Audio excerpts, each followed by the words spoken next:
In every recent disaster, it was by far the lack of proper medical care that took the most lives. So I realized that we need to be able to take care of our own health when things go bad. Hi, my name is Claude Davis. You may know me from my website, askaprepper.com, or from one of my survival books, or you may have heard my warnings in the media. Regardless if you already know me or not, today I want to show you how you can manage the most common health problems at home while at the very same time cutting down on your medical costs. I'll also reveal what you need to treat yourself and your loved ones during hard times when the medical system cannot be depended on anymore. It basically all boils down to three extremely counterintuitive things that you'll need to know well before the pharmacies run dry and hospitals become unavailable. Each one is important, but the third one is absolutely astonishing. I would have never guessed how effective it is. Sit back and listen, as this video may save your life one day.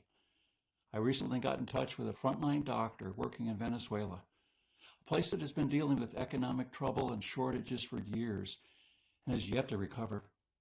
The truth is, if you want to see what happens during hard times, all you have to do is look at Venezuela.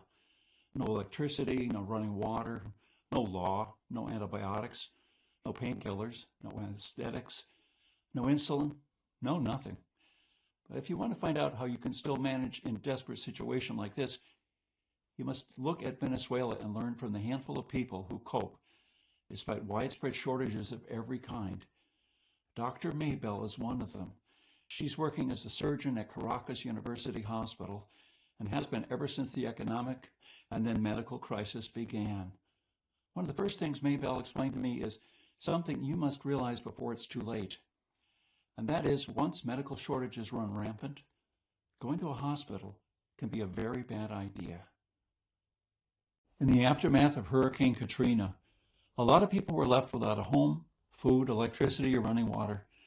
But some still had all these things because they had prepared for such an event. My friend Tom was one of them. He had at least 3 months' worth of food and water and a brand new generator that could power his entire home. Because Tom thought he had everything he needed at home, and because his house was on high ground, he decided to stay and weather out the storm. During the hurricane, a small wooden splinter flew inside through a broken window and pierced his hand. It was just a tiny wound. It wasn't really deep, and he thought he could manage it at home. He bandaged the wound with what he still had in his first aid kit and went to sleep that night. A few days later, he woke up in a cold sweat. His finger was pulsating, and he could tell an infection was taking hold. What you want to do in this kind of situation, other than disinfecting the wound, is to immediately take some antibiotics. Unfortunately, Tom didn't have any stockpiled because, as you know, they require a prescription. In a minute, I'll show you a way around that, which people in Venezuela discovered after they ran out of antibiotics. Over the next couple of days, Tom's situation went from bad to worse. He began to run a constant high fever, and he barely had the energy to crawl out of bed. Every time he called 911 to ask for an ambulance, he always got a busy tone because, probably because the hospitals in the area lost power and were already overcrowded with hundreds of sick and injured people.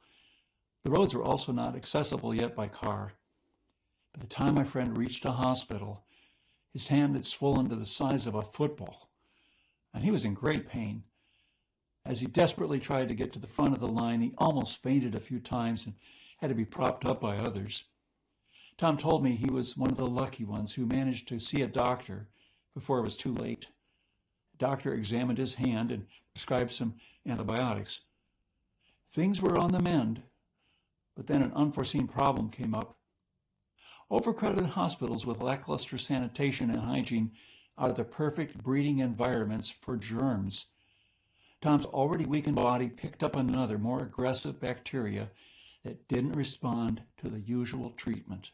I know firsthand that in the U.S., hospital administrators are pulling their hair out, wondering how to reduce hospital-acquired infections. The rate can be alarmingly high.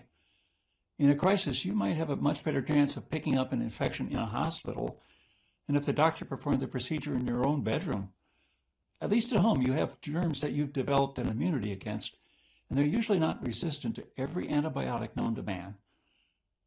After lying in a hospital bed for weeks on end, pumped full of intravenous antibiotics, Tom finally began to recover.